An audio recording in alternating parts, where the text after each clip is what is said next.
नमस्कार मंडळी. चकली हा एक असा पदार्थ आहे, फक्त दिवाळीतच नव्हे तर 12ही महिने केला तरी देखील सर्वजण आवडीनेच खातात. कोणतीही भाजणी न करता फक्त ज्वारीच्या पिठापासून आज आपण छान खुसखुशीत तेल न पिणाऱ्या चकल्या तयार करणार आहोत.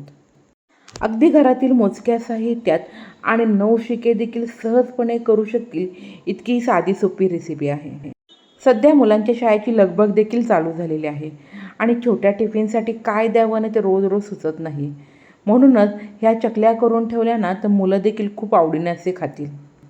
चला तर वेळ न घालवता आपण झटपट या साध्या सोप्या रेसिपीला सुरुवात करूयात. सर्वात प्रथम 2 कप चाळून घेतलेले ज्वारीचे पीठ आणि पाव कप तांदळाचे पीठ घेतलेले आहे. नेहमी ज्वारी आणि तांदळाच्या भाकरी करण्यासाठी जे पीठ वापरतो तेच पीठ या ठिकाणी मी वापरलेले आहे. विकतचे पीठ वापरले तरीही चालेल. तुमच्याकडे मेजरिंग कप नसतील तर तुम्ही घरातील कोणतीही एक वाटी निश्चित करून त्या वाटीने सर्व साहित्याचं प्रमाण घेतलं तरी चालेल. आता त्यामध्ये चवीप्रमाणे मीठ, पाव चमचा हळद. हळद जास्त चकलीमध्ये पडली तर चकली तळल्यानंतर काळपट अशी दिसते, त्यामुळे हलकीशी हळद कमीच घालावी. 1 चमचा तीळ, अर्धा चमचा हातावरती चोळून घेतलेला ओवा, अर्धा चमचा धने पावडर. रेसिपी थोडी तरी आवडली ना तर नक्की लाईक करायला अजिबात विसरू नका. 1 चमचा लाल तिखट. लाल तिखट तुमच्या तिखटाप्रमाणे तुम्ही कमी जास्त करू शकता. तुम्ही कोणत्याही ब्रँडचं लाल तिखट वापरलं तरीही चालेल. ज्वारीचे पीठ भसभसीत असल्यामुळे तेलाचे कडकडीत मोहन न घालता 1 पै कच्चंच तेल घालावं. कडकडीत तेल घातलं तर चकली तेलामध्ये पूर्णपणे पसरली जाईल.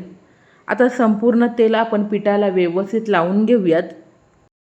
तेलाची छोटी पळी नसेल तर पोह्याच्या चमच्याने 5 चमचे तेल घ्यावं. अशा प्रकारे पिठाची मूठ वळली तर समजायचं आपण जे तेलाचं मोहन घातलेलं आहे ना ते परफेक्ट असं पडलेलं आहे. आता ज्या कपाने ज्वारीचं पीठ घेतलं ना त्या कपाने 1 कप पाणी आपण छान कडकडीत असं उकळून घेऊयात. पाण्याला उकळी आल्यानंतर लगेच आपण उकळतं पाणी पिठामध्ये घालून ते व्यवस्थित मिक्स करून घेऊयात.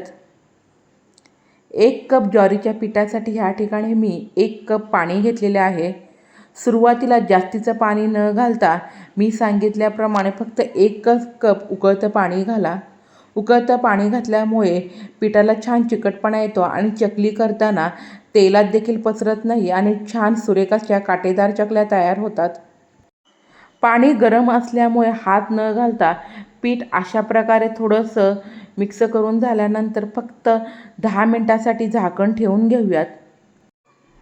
पीठ पूर्णपणे थंड न करता हलकंसं कोमट झाल्यानंतर आपण मळूनच घेणार आहोत. आता गरम असल्यामुळे लगेच त्यामध्ये हात घालता येत नाही. तर या ठिकाणी 10 मिनिटे झालेली आहेत. आता झाकण काढून आपण पीठ मळून घेऊयात. समजा मळताना तुम्हाला खूप घट्टसर असं पीठ वाटत असेल ना तर थोडंसं कोमट पाणी करून तुम्ही पीठ मळून घेतलं तरी चालेल.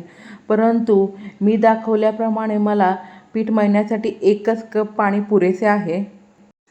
आपण जे साहित्य चकलीसाठी घेतलेलं आहे ना त्याच्या क्वालिटीनुसार थोडंसं जास्तीचं पाणी लागू शकतं, परंतु सुरुवातीला फक्त 1 कप पाणी घाला आणि पीठ मळताना गरज लागली तर थोडंसं गरम पाणी घालून तुम्ही घट्टसर पीठ मळून घेऊ शकता. चकलीचं पीठ मळताना पुरीसारखं घट्ट आणि चपातीसारखं सैलसर मळू नये. हलकंसं मध्यम कन्सिस्टन्सीचं असावं. चकलीचं पीठ खूप पातळसर झालं तर चकलीला काठे देखील येत नाही आणि चकली तळल्यानंतर खूप कडक होते. सोऱ्यामध्ये पीठ भरताना मी आतील बाजूस थोडंसं तेल लावून घेतलेलं आहे, त्यामुळे पीठ अजिबात आतमध्ये सोऱ्याला चिकटत नाही. मी घेतलेल्या साहित्याच्या प्रमाणामध्ये मोठ्या आकाराच्या 20 ते 25 चकल्या तयार होतात. चकली तुम्हाला कितपत लहान किंवा मोठी करायची आहे ना त्यानुसार तुमच्या चकल्यांची क्वांटिटी देखील कमी जास्त होऊ शकते. ज्वारीच्या पिठाच्या चकल्या असल्या तरी देखील करताना त्या कुठे देखील तुटत नाही. छान एकसारख्या अशा चकल्या पडल्या जातात. तर ह्या ठिकाणी तुम्हाला पाहूनच कळालं असेल किती काटेदार अशा ह्या चकल्या झालेल्या आहेत ना. सर्व चकल्या एकदाच पाडून न ठेवता जेवढ्या तेलामध्ये मावणार आहेत ना तेवढ्याच पाडून लगेच त्या फ्राय करून घ्याव्यात. संपूर्ण चकल्या तुम्ही एकदाच करून ठेवल्या तर त्या खूप कडक होतात आणि तेलामध्ये टाकल्यानंतर देखील हवा तसा चकलीला खुसखुशीतपणा येत नाही. म्हणूनच साधारणपणे 4 ते 5 चकल्या करून घेतल्यानंतर लगेच मी त्या तेलामध्ये तळून घेणार आहे. एकीकडे चकल्या पाडेपर्यंत दुसऱ्या बाजूला मध्यम आचेवरती मी तेल देखील गरम करून घेतलेलं आहे.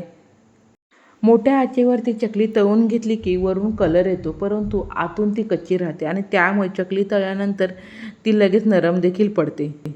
म्हणूनच मध्यम आचेवरती चकल्या तळून घेतल्या ना तर छान त्या संपेपर्यंत खुसखुशीत अशा राहतात, अजिबात मऊ देखील पडत नाहीत. आता तेलामध्ये चकली सोडल्यानंतर लगेच पलटी न करता वरील चकलीची बाजू हलकीशी कडक झाल्यानंतरच ती तेलामध्ये पलटी करून दुसऱ्या बाजूने देखील छान फ्राय करून घ्यावी. ह्या ठिकाणी तुम्हाला पाहूनच कळालं असेल, तेलामध्ये देखील एकही चकली विरघळलेली देखील नाही. नेहमी एकाच प्रकारच्या चकल्या करून आणि खाऊन कंटाळा असेल ना, तरी ज्वारीच्या पिठाची नक्की चकली करून पहा. बिना भाजणीच्या भरपूर साऱ्या चकलीच्या रेसिपी मी आपल्या चॅनलवरती अपलोड केलेल्या आहेत, त्या देखील तुम्ही जरूर पहा. तर ह्या ठिकाणी पहा, सुरुवातीपेक्षा तेलाचे बुडबुडे पूर्णपणे कमी झालेत ना, तर आता समजायचं चकली परफेक्ट अशी फ्राय झालेली आहे. हलकासा सोनेरी रंग येईपर्यंत या ठिकाणी मी चकली छान फ्राय करून घेतलेली आहे.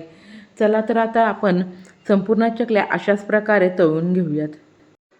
अजिबात तेल न पिणाऱ्या, कुठेही न फसणाऱ्या ह्या ठिकाणी बिना भाजणीच्या ज्वारीच्या पिठापासून मी चकल्या तयार करून घेतलेल्या आहेत. दिसायला पहा किती सुंदर अशा दिसत आहेत ना. चला तर आता वेळ न घालवता तुम्ही देखील ज्वारीच्या पिठाची चकली करून पहा आणि कशी झाली ते मला कमेंट बॉक्समध्ये सांगायला अजिबात विसरू नका. चकली तोडल्यानंतर आतून ती पोकळ दिसत असेल तर समजायचं परफेक्ट अशी चकली खुसखुशीत झालेली आहे. नेहमीप्रमाणे तुम्हाला माझी रेसिपी आवडली असेल तर नक्की लाईक करा, जास्तीत जास्त शेअर करा. अशा नवनवीन रेसिपी पाहण्यासाठी चॅनलला सबस्क्राईब करा, बेलची घंटी वाजवायला विसरू नका. धन्यवाद.